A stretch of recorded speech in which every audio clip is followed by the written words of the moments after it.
I think from early on, a core value of my own upbringing, of my own, is that we're here to do something better. Whatever small piece I can play in making things better is I should do my absolute best with it. Whatever talents and treasures I have is to contribute to something, some sort of improvement. I find that actually getting engaged with my family, getting engaged with other settings that are outside of my day-to-day existence on campus and in front of my computer really opens up my mind to new ideas about how we can address these situations out in the real world. Our research is really trying to take on the challenge of integrating patients' social information into clinical care.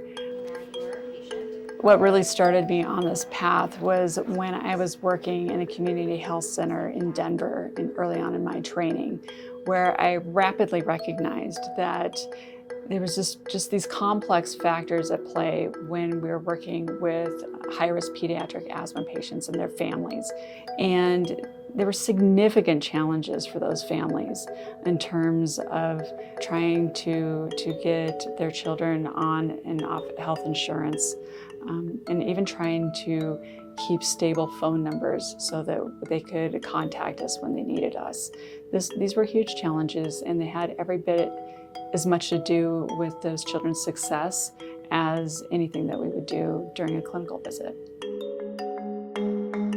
What I commonly found was just that we needed to deal with their social challenges before we could even make a dent in their health and well-being by way of our medication regimens. And without acknowledging that, without adjusting and tailoring regimens to those circumstances, there was nothing I could do. There was no way that individuals could get better. So it's just been a huge emphasis throughout my career. We're really trying to work on how to best assess for those social needs. Currently, we have some screening questions that get sent out electronically to patients. We're testing whether or not medical assistants and RNs can ask these questions as part of routine visits. And we're really trying to figure out how to get that information communicated in a way that healthcare providers can act on it, and how we can get it out to those community partners who can make contact with the patients and really try to follow up and get people connected to services. I think that one of the parts that I enjoy most about the work is the people I get to work with in doing this. I have some amazing partners, collaborators here at the University of Utah College of Nursing, in the healthcare system, in the ED.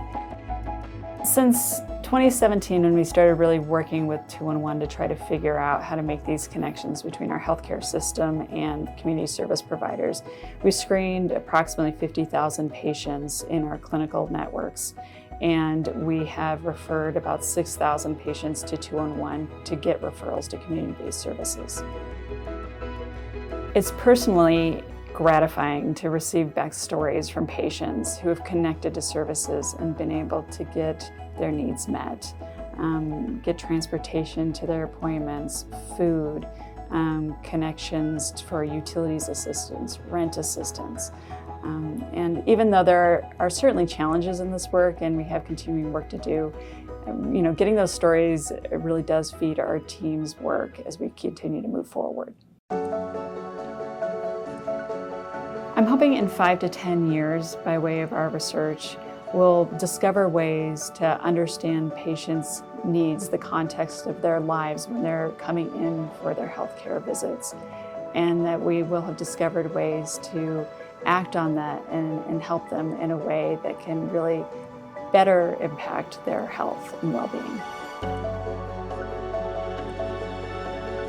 I think getting out with my family and away from work, it really helps rejuvenate me, but also it gives you perspective in that we are here for a limited time, and that we need to make the most of it and take a little bit of time to center ourselves on what our purpose is here.